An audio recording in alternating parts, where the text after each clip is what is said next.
basketball, on and on and on. You know, all the acting and all this stuff. Look at what these people make fortunes. But are these necessary jobs for the wheels of society to continue to turn? What are they producing that we need? Are they producing housing? Are they, bringing you clean water? Are they growing your food, transporting it? What are they doing that's really very important, that if all those trades didn't disappear off the face of the earth, how in any way would it hurt society at large? Yet look how much money is going into these fields. So don't try to tell me anything makes sense.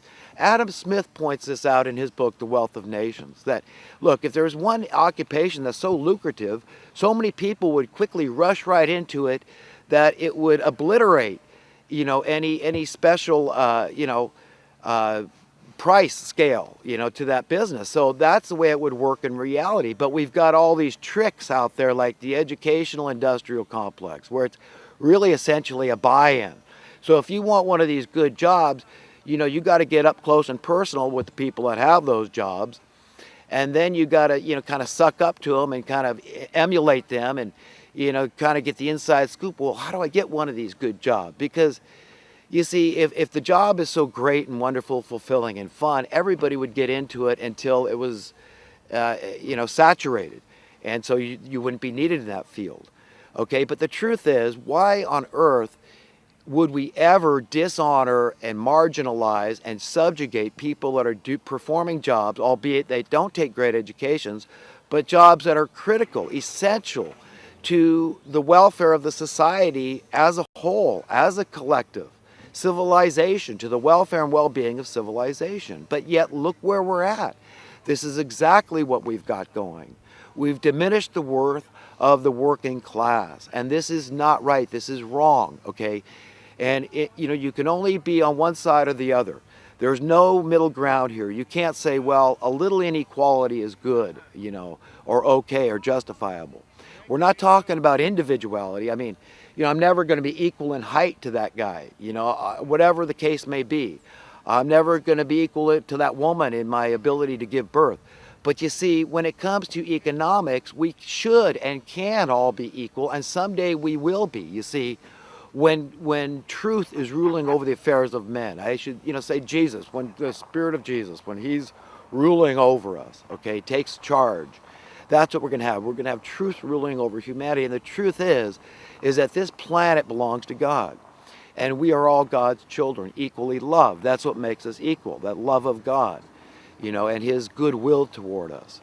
And, being the only source of true happiness, understanding you'll never find true happiness. If your mind wanders and in any way your opinions aren't based on the beliefs that you've attained from on high, pure, 100% perfect beliefs, and anytime your beliefs fall short of that, then you strive to understand Him.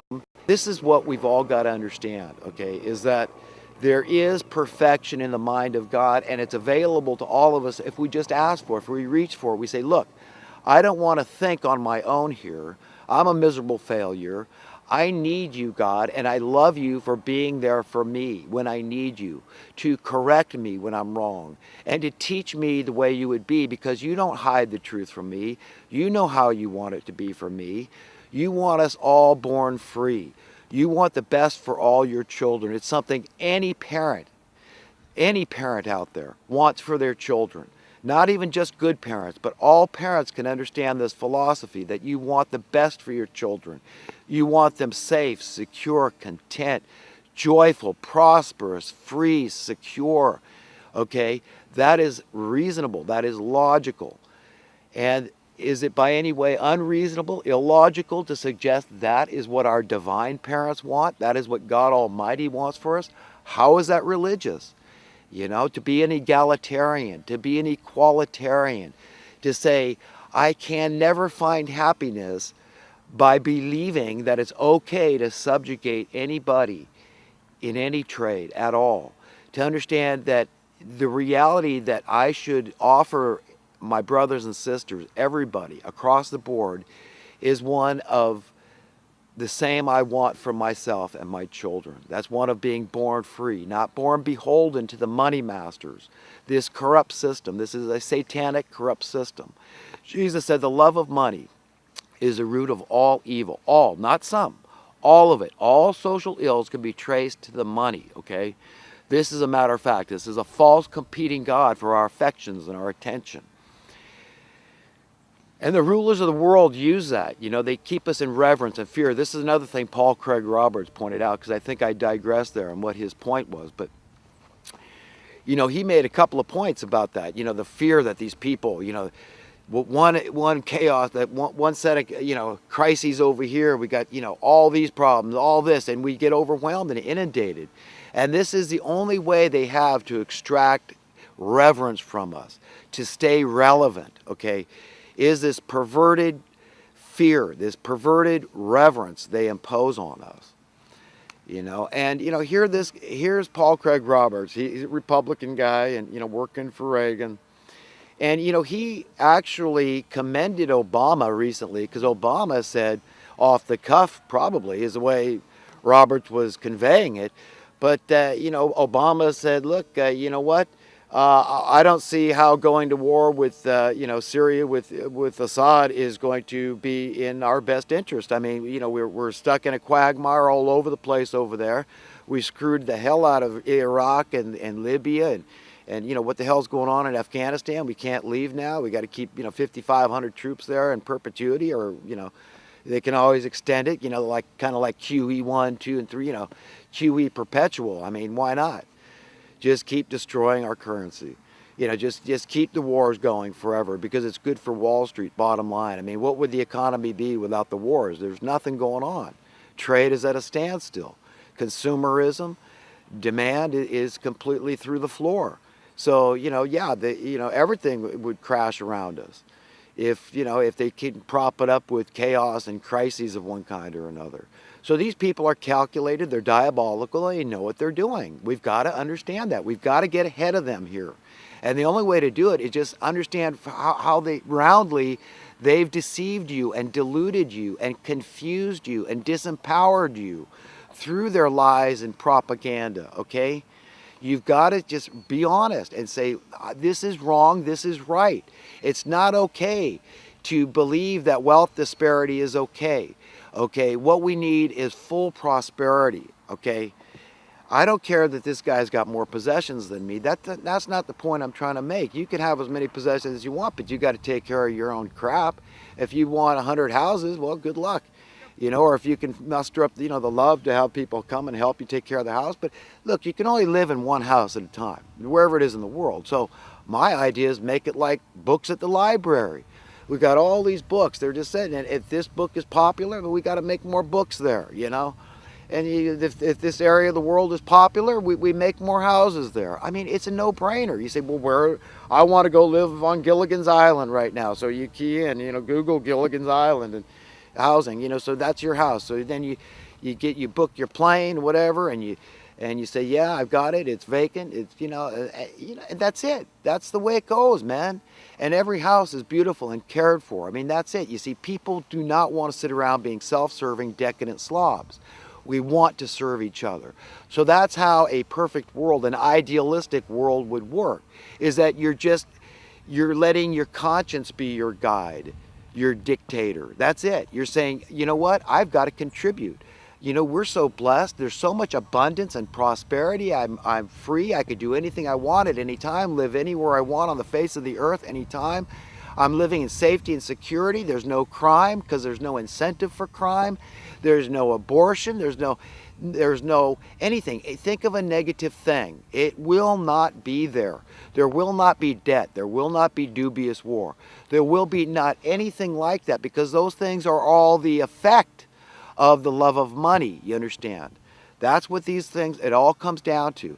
The oppression and the impoverishment, intentional impoverishment. People got to understand how oppressors work, how tyrants work.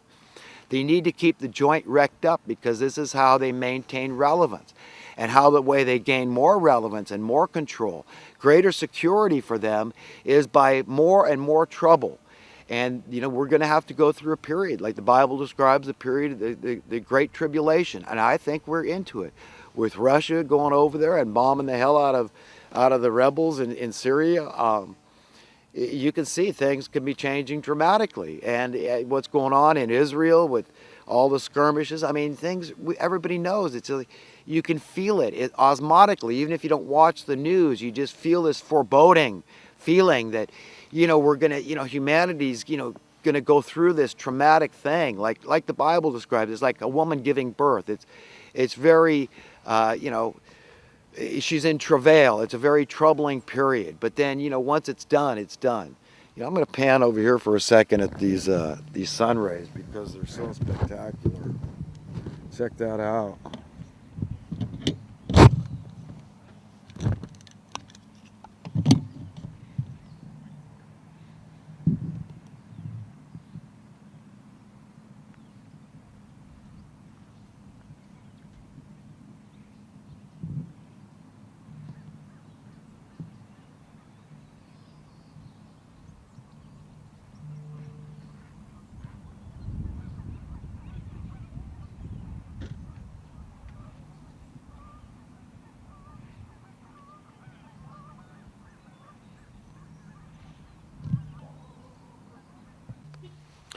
So anyhow, to sum up this interview Alex Jones had with Paul Craig Roberts, he he made some good points. He thinks Putin needs to be concerned about an assassination attempt by perhaps elements within the CIA or even worse elements. He says so. He gave Putin a heads up, but I think he's glad. He thinks Putin took over the world stage as leader and said, look, you guys aren't getting nothing done and we're taking over here. And I think that, he really admires that. So, that's the state of affairs in the world when, the Russians are clearly taking the high road and acting like the good guys, the ones with the morality and integrity necessary to, straighten things out maybe or just, help for innocent people from being run out of their homeland and being ruthlessly, barbarically murdered. I mean, who can object to what somebody's doing when in the name of defense and the protection of the innocent? I mean, who can? I'm a pacifist. A lot of people don't understand that word. They think it means, I just want to pacify and nice. Jesus was a pacifist. Jesus was not a pacifist. He was not passive in that way. Okay, being a pacifist doesn't mean not speaking your mind. I say everything I've got to say. I'm a nonviolent guy. I hate violence. I don't want to be treated violently, and I don't want to behave violently toward others. I want to win them with the love of God, but I believe in violence if it's necessary violence, in the name of protecting the innocent, okay, in defense of the innocent.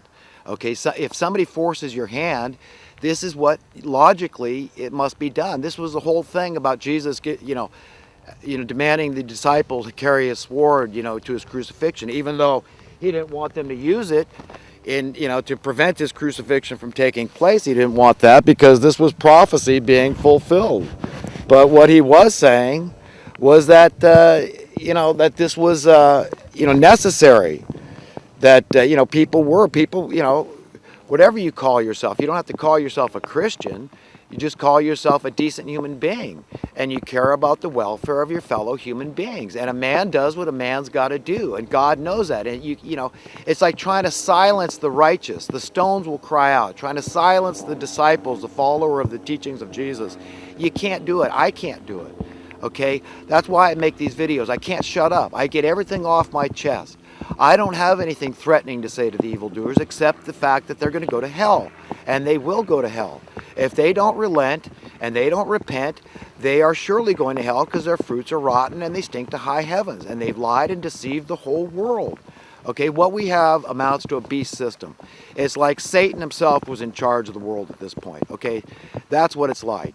And we're in a lot of trouble, and we've got to all stand up and say, you know something? I don't like the course we're taking, and you know what? Even if we keep going on that course, put me on record. I am not down. I am not for it. I am opposed to it. I want peace on earth. I want justice. I want mercy. I want equity.